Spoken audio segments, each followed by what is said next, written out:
So today you join me in the BYD Dolphin, where I am reviewing this vehicle. And normally I start off, in a car park or something to actually, review the vehicle first. But today I guess we're going to start off with the driving first. Maybe because I couldn't find a proper place to review it. So I'm actually heading over the Auckland Harbour Bridge to try to find a spot to review it. And obviously before we do that, we'll drive around the city a little bit and talk about the vehicle and how it drives. Currently, I've driven it for the past 20 minutes and it's been good. I don't know if you heard that beeping though. That is horribly annoying. It is like the worst bit. And it's just the ADAS. The speed, it thinks the speed limit is 5, but it's not. I'm currently in a 50 zone, so I don't know why it's beeping at me. Because the one over here, actually, it warns you using the cameras instead of the actual GPS data, which is sometimes better because of temporary speed zones. Sometimes when that's not a 5. I think whenever you start off your driving, it automatically assumes you're at a 5. And there was warning me for front cross traffic alert. Okay, after this car.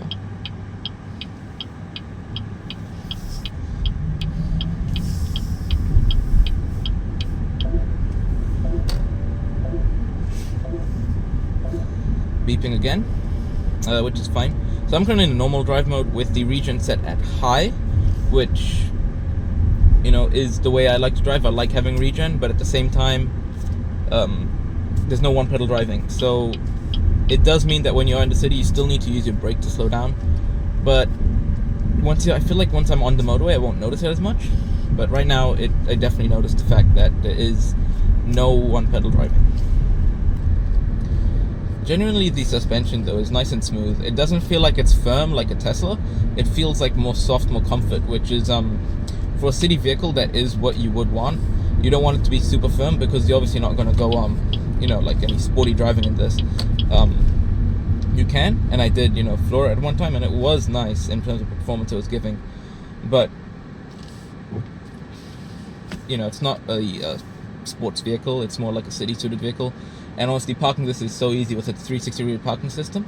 It is really nice. And obviously the maps that are built in, it is so snappy. You can probably see from there, it just goes and glides. So, yeah.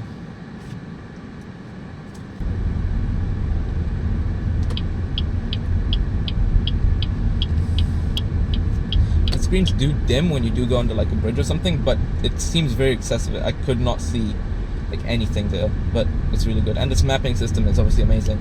I was talking about the brake before. The accelerator feels nice. There's a little delay, it feels like, compared to the Nissan that I drive. It does feel like there's a small delay of when you actually press it for it to actually start going. But when you let off, your regen is really instantaneous, which is a much better thing than another vehicle I drove. I don't want to name it, but let's just say that when you did let off the accelerator, there's about a whole second before it actually started braking, using the regen brakes. The normal brakes were fine though, so just that regenning was the one thing issue.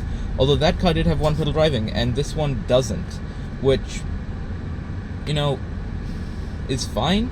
For most people, I feel like, who are buying this car, which I feel like are more the older gentleman people who want a sensible city cruiser, one pedal driving is not something that they might be used to or might be wanting to use, while, younger generation who have just started driving, the actual Tesla's one pedal driving and stuff like that is amazingly tuned, and Nissan as well, but in that aura, it just wasn't as good. I guess I just named it right there.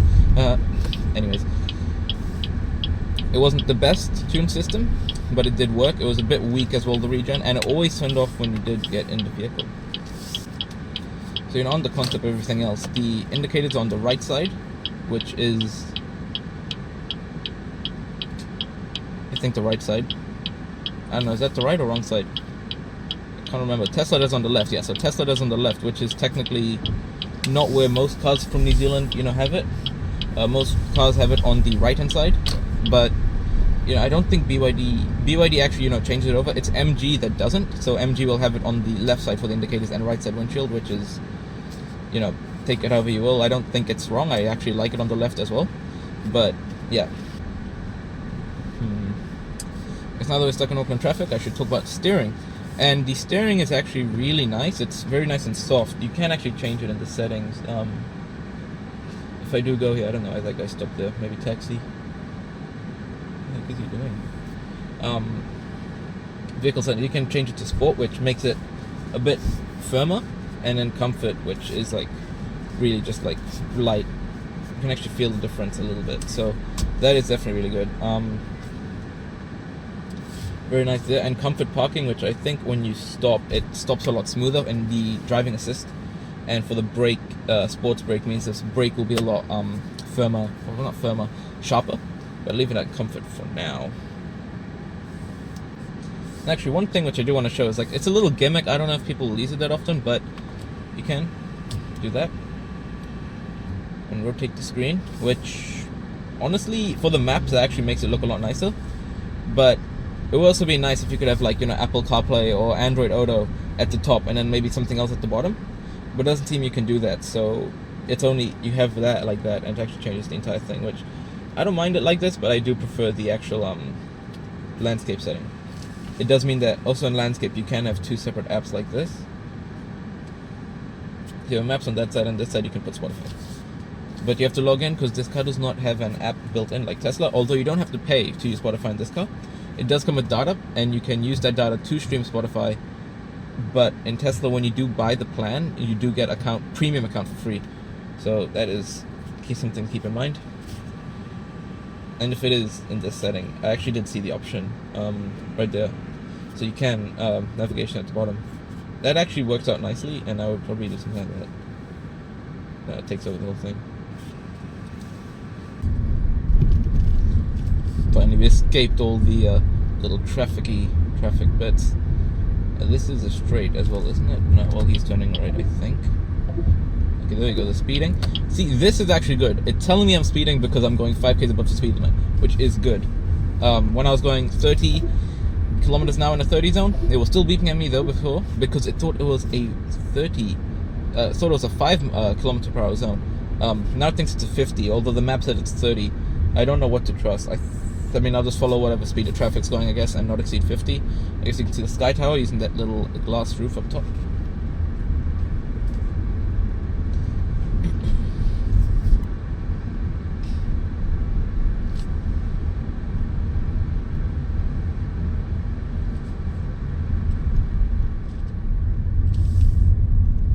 I do have to say, it's very quiet inside this cabin. The indicator noise weirder than normal. I don't really hear this type of noise that often. Pre-collision thing did not activate there. Again, I can't really say it would work or not unless it's actually in a collision and it didn't actually activate. But to be fair, that is an assist. You shouldn't rely on that ever. But yeah, so currently it actually shows down here. That camera could see roadworks, which is nice, interesting.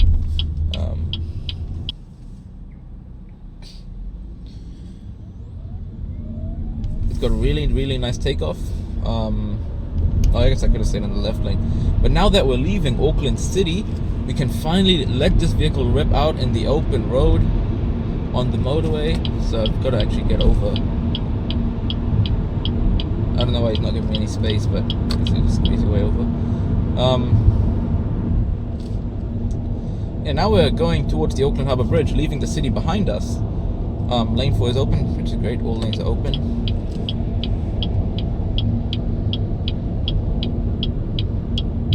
This lane over here. So this is actually a really nice cruising. It's an 80 zone. Now for this portion, I'm not actually going to engage the driving assist functions, just because I'm going to make a separate video on that. Because actually, when I was driving towards a BMW before, I don't know if you can see that. Actually, that just cut my train of thought. But you can actually see here that it tells you, gives you actual visualization on the right side and a little distance for you. Out here, it says 300 meters. You want to be in the left. Right 2 lanes, which I guess I'll have to be in. I don't know if it actually... Yes, you do. Oh, no, you don't. It all goes over the harbour bridge. But that's a really nice readout there. You know, it's giving me saying that there's someone to my right and left. So the radar is actually really good at picking up stuff there. And as I said before, I'm not going to integrate the driving assist systems here, just because I actually want to have a feel for how it drives. And on the way back, I'm going to make a separate video on how it performs. I don't know if that's how do you clean this thing?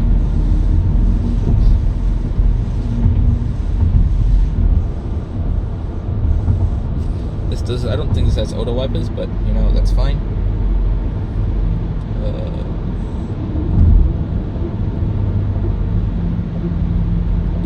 Speeding again, and honestly, it's fine. When it's working and it's picking up the correct speed limit, it's fine. I don't mind it. But when it's not picking up the correct speed limit, it is definitely a little annoying. So now we're doing highway speeds, and I can whisper to the camera. Insanely quiet inside. I don't think this has acoustic glass. I think the Seal does, but this one doesn't. And this one is already really quiet inside. I would go as far as to say quieter than a Tesla, but I might say that it's only quieter because it's the suspension is softer, which is still a valid reason to be quieter. The Tesla, you hear every bump, and you can feel the bumps. In this one, I mean, I'm cruising on this, and it just feels like it's like gliding on a magic carpet. It's quite windy outside. I do hear a bit of wind noise coming from each of these panels, but to be honest, this car is $40,000, and I'm like in shock that a car that's $40,000, the same price as the Great Wall Motor Aura, feels this much nicer to drive. Now the Aura did have a nicer driver display, but this one has a nicer infotainment, and I think this one's actual display in front of the driver is still really good. Like, it gives you all the information you need, and you know, it's just nice. And the screen over here is obviously a lot better than the one at Great Wall Motor because of its bigger size, more features. It has maps and stuff built in, which, you know, that's a lot. Like, that's really good features. Having maps is not something that most Chinese cars actually have.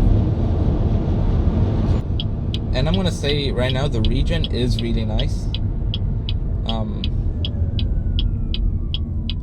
It's actually like really good, like really well tuned, the regen. No one pedal driving, but the regen is really nice, so I guess that makes up for it. And like, if you're not used to one pedal driving, I don't think you'll be missing anything. But if you're used to it and you do really enjoy the way it feels when you use it, you probably will feel a bit left out and a bit sad that you don't have that anymore. But then again, I don't know, I've driven a Tesla, Great Wall Motor, and Nissan that have one pedal driving, and yeah, I don't really feel like I'm missing out on that much since I don't have it, because the brake pedal still feels really nice. So, you know, there's a really nice feeling brake pedal. Accelerator, the regen when it comes on is really nice and smooth as well, so I don't feel like I'm losing out on anything really. Now, as we actually enter the North Shore area, this car does get over-the-air software updates, which I don't think the Aura did. And the only reason I'm comparing this to the Aura that much is because this car is in the same price range as the Aura, and this car gets over-the-air software updates while the Aura doesn't.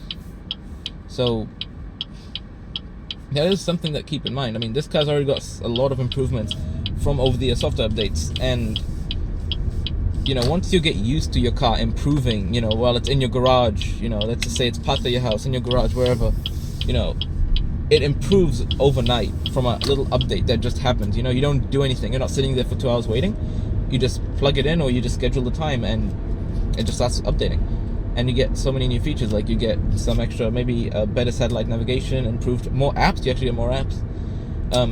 You can get updated your ADAS features, so it's not as intrusive, which is the update. I don't know if this one has, but a Seal did get it in Australia. A guy I watch, Ludicrous Feed, yeah, his car did get that. So see, I'm like on high regen. Actually, I want to see if I put on low regen, standard regen, how does it feel? Feels less regen-y, which me personally, I don't mind. If this good regen, I'm used to about 30 kilowatts of regen in a Nissan Leaf. I know when you go in a Tesla, you let off the accelerator and it just hardcore decelerates. Actually, it does show me a speed camera up ahead.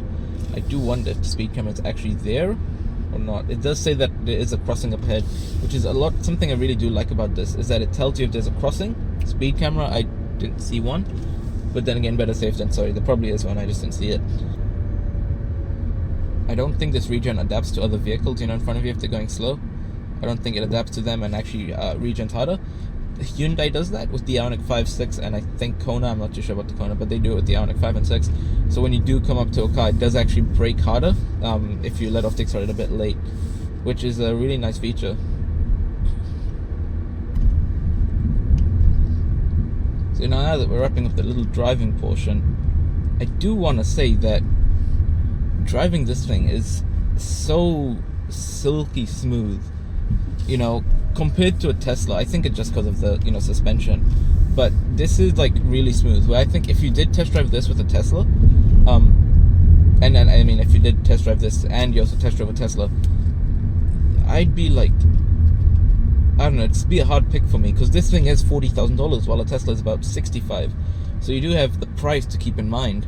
And obviously with the higher price, you want it to be a lot smoother. Now, I actually haven't driven the Highland, but I have driven a Model Y, which, I mean, while great, it is a bigger vehicle, so I guess that might have something to do with it. I have not driven the Atto 3. Maybe I'll try to drive the Seal, which should be better.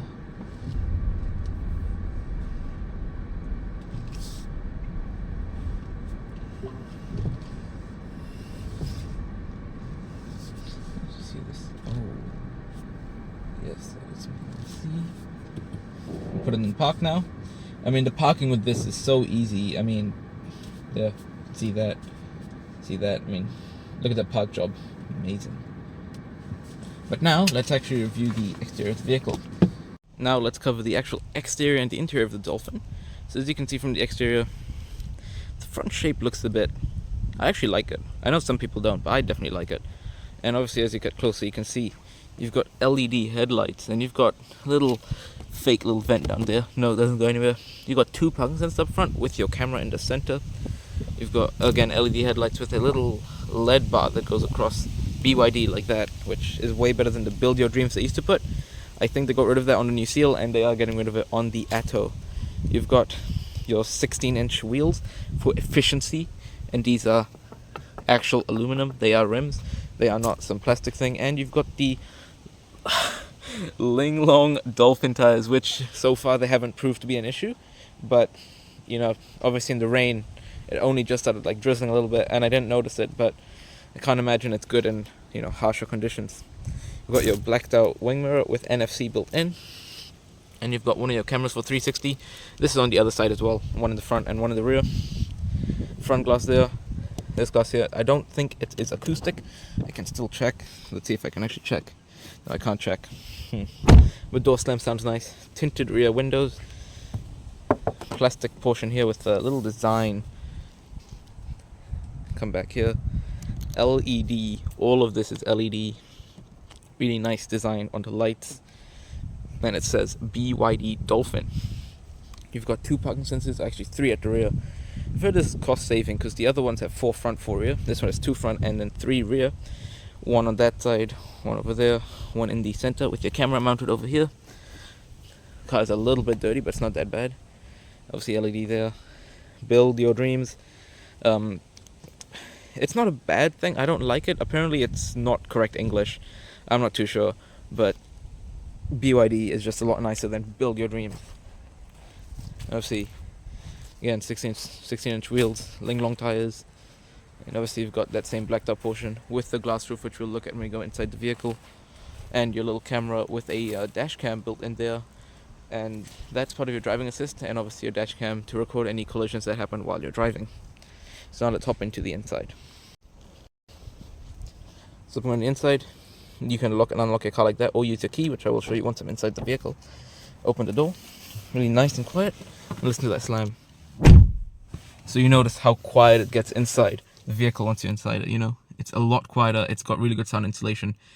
However, it is black all over, which, no, that's the camera, but it is black all over, which makes it a bit dark, honestly.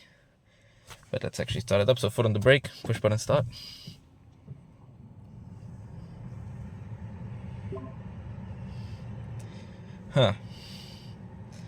So we're started now. You've got this little display up here. We've got this one over here, really nice and smooth. We'll look into that a bit later. But now let's actually start feeling the inside of the vehicle. We're inside the vehicle, we can check it out. Actually, I'm gonna make that a little less, put it to 1. So wing mirrors there. You've actually got a blind spot indicator built in. We'll look at that when we actually go for safety drive. Your air vents over there, which are like circular. They're really nice to move around. You cannot turn them off and on through here. You can only do that from the display. One of your speakers over here, and one more up here. Let's see, up there, right there. On your door, actually, you've got a firm plastic up there, pretty scratchy. You've got like a nice Alcantara fabric. I don't know what this is, but it's really nice feeling. And your door handles kind of go like that, which is a lot nicer than the Atto 3, which has kind of like a thing you pull back on top of the speaker. You've got all your window controls down here. We can see if this glass is actually double glazed or not, and it doesn't seem like it is the acoustic glass. Bring that back up. Actually, wait, one thing. You can actually see the edge of the glass over there. I think that's a design thing because it does go all the way down. You've got your rear view mirror here, not digital, so not digital. I don't think it's auto dimming either. You got your sunshade controls. This is not a open like sunroof. It's just a glass roof. You open this up, and you get your little card holder, whatever you need there, and something like that. Close it up. Cool. Yep. Another one on the passenger side with a light, of course. Now it's really comfortable in here. So let's talk about these seats. So you get the same fabric, like this fabric over here that's on the door is on the seat as well. Leather, and that fabric all over again. Through, and I have to say these seats are really comfortable. Now there is no adjustability for lumbar, but there is full way, 6-way. I think it's electrically adjustable on the front driver and passenger. So it's really nice over there in that regard. So now let's actually hop into the back seat before we take a look at the screen. So I'll meet you there. There's lots of room back here for me, which I'm not that tall. A leg room. You can see not that much. It's not that much, not as much as some other vehicles, but I mean I can still slide my feet under there. Got your map pockets with 2 extra pockets here, maybe to put your phone and other cables like a power bank. Although you do have 2 USB ports down here, one USB Type A, one Type C. I don't know how fast they charge, but they are keeping this charged at 100% comfortably. It has been charged at 100% for the past 40 minutes. It has not dropped a single percent, so at least it'll hold the percentage that your phone was currently at before. Same door handles, same door handles as the front. Automatic up and down at the back as well. It does not go all the way down. Small little gap there.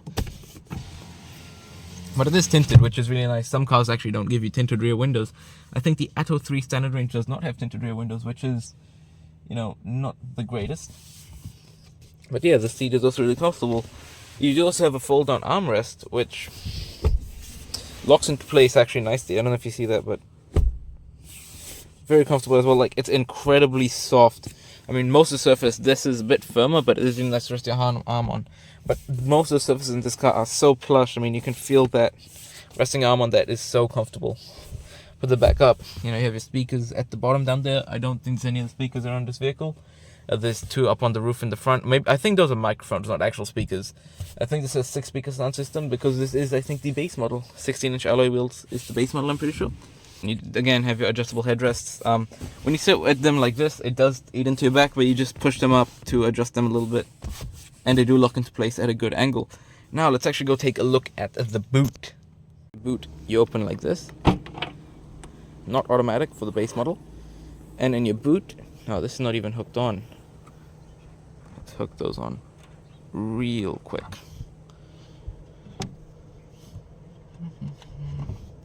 So now that those are hooked up there, you can see it kind of goes up.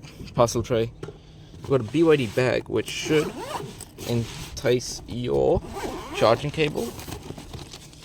Yep, charging cable and a vehicle to load adapter. Oh no, that's not a vehicle to load, it's just your charging cable. But some of the, I'm not sure if this one comes with one, but some of the new BYDs do actually come with a vehicle to load adapter. Or it's $321 extra. I remember seeing it on Ecotricity. $321 extra for a vehicle to load adapter for the vehicle, and very reflective vest for safety. Really shines in the camera, doesn't it? And below this you've got a false floor, so you can actually lower this down, or can you can get rid of this little piece of here and actually get way more boot space. I won't even try to fit in this car because I know I won't. And you've obviously got, oh no, as speak of the devil, oh no, this is going to be hard to put back on. But you do get the AC discharge vehicle to load adapter with this vehicle.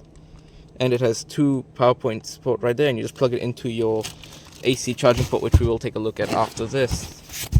Put all the bags back into place. And to close it in automatic, you just boop, and it closes. The car is running as well, so that is something to keep in mind.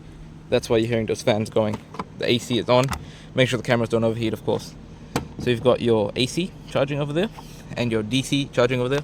And I will put up the charging speed of this vehicle because this is a standard range. I'm pretty sure it charges a bit slower than the longer range version of the Dolphin.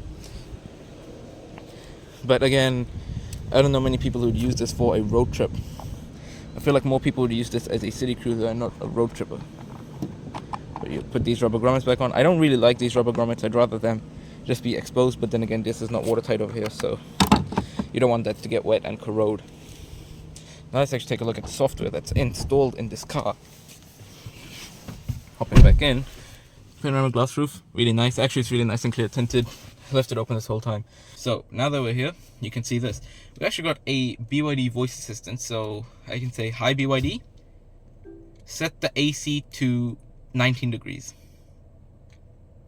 Okay, I've adjusted the temperature to 19 degrees. Yep, and you can obviously use it to change more things than just the AC. You can have it, close the sunshade. You can have it open it.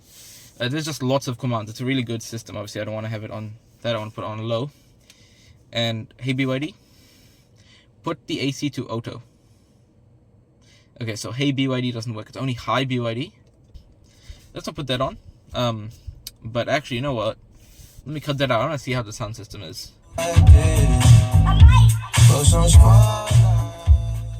Okay, so I really do like music. So you do have to take my word on this because I don't want to play this in case the copyright strikes the video and just deletes it from YouTube. But we're using the RDS thing. I think this radio something, I don't know. But it is so good, the sound system in this. This is the base 6 speaker. It's really good, like really well tuned. I don't even think this is the tuned one you can get from I think the Atto and the Seal I think have a separate like tuned by another like separate company type radio thing, the audio. And that should be way better than this. And this is already so good. In a car that would be even 60,000, maybe 70,000 for an electric vehicle, I would say this is like still a really good sound system. But for something that's $40,000, you have to keep it in mind that is amazing, really. For the sound system to be that good in a car that at this cost is really good. You've got your BYD Assistant, Apple CarPlay, Android Auto as well. You've got your Bluetooth phone, media, so you can actually, media. Vehicle image, which is your 360-degree camera system, which we'll look at right now. Again, take a closer look. So you've got your thing on that side. You can change it so you can see transparent underneath the vehicle. You've got 3D, so you can actually view it like that. And that's a really good system, honestly. Like the way you can view it. Very little lag as well. A lot more expensive vehicles have more lag than this. Turn that off because I don't like that. And you can see you've got your front view there, rear view, left side view, right side view, ultra wide front view, ultra wide rear view, and both sides. So really helpful. And then you've got stuff like your settings, which you can go over a lot of settings, software, apps, more, everything really. Regen braking is high, range display, charging, smart charging, takes you to that app, and you can change the time it charges every day. It's only available for slow charging. Also, it won't work in the DC fast charging station, so you can't control what time it charges there. And it gives you your total mileage, all that stuff. Your 13 kWh is actually pretty good. And it gives you over here. So previously I've averaged 12, which I feel like is actually quite good. So, and obviously you got vehicle settings here. You got a lot of settings in this car, which is really good. Variety theme, you can actually change the theme. Actually really nice. You know what? This is really good customizability to actually change the theme. I'm not going to do that. User manual installed in the vehicle, and I think they did actually update this a little bit. So it's, there you go. You can see stuff like this, I don't know, adaptive cruise control, intelligent cruise control. It gives you everything you can see. Yep. So this is the BYD store, and obviously it's got a bunch of apps on it. You can download these apps. You got a browser as well, karaoke and Amazon Prime Music. Let's just take a look at the front. You can actually get a karaoke mic from BYD and install it there. So now that we're almost done with the review, we should actually go and take a little bit of a drive and just talk about this vehicle and how it really is. I can see from that camera. You can probably see that it's pink Dolphin there. Really looks nice in my opinion, Dolphin. And now that we're on the final drive, I have to say for a car that's $50,000, I was saying 40 this whole time. That's pretty wrong. But for a car that's only, let's say, 5k more than like an Aura, I do prefer the tactile buttons on the steering wheel. I do prefer having, an actual, the driver display is smaller, I should say that. The actual screen in front of the driver is smaller, but the actual screen here is a lot bigger with a lot more function. And these buttons over here is really nice. It feels like a much more premium car inside than the Aura. But,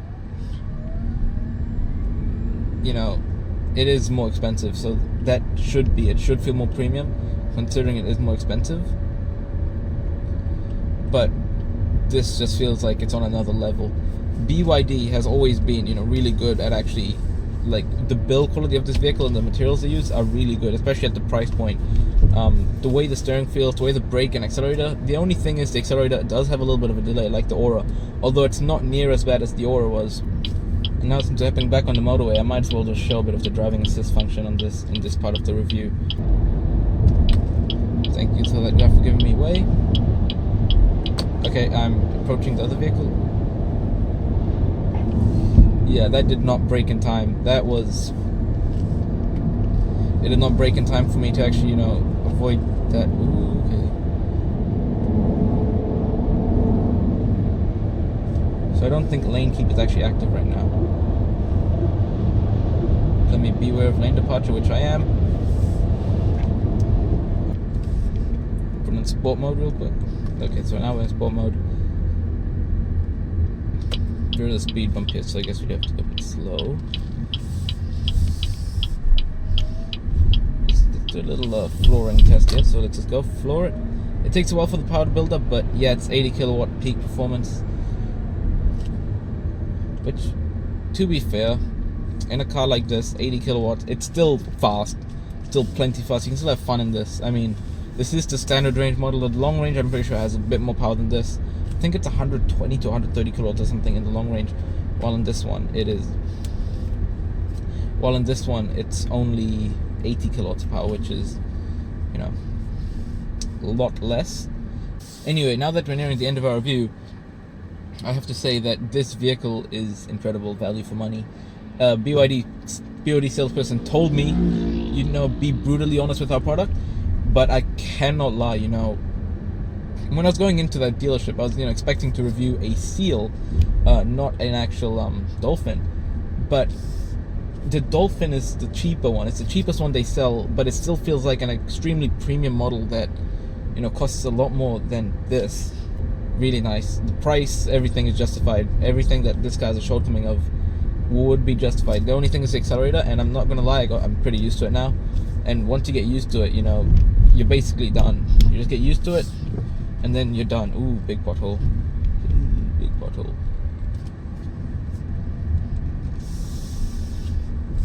I feel like I'm going to be repeating myself a lot here because I've said this car is so amazing. And even though this might seem like, I don't know, a sponsored review or anything, BYD did not pay me to make this review. They even told me to go as far as be as honest as you want about the vehicle. If you don't like it, be honest. They said, if you don't like it, be honest about it.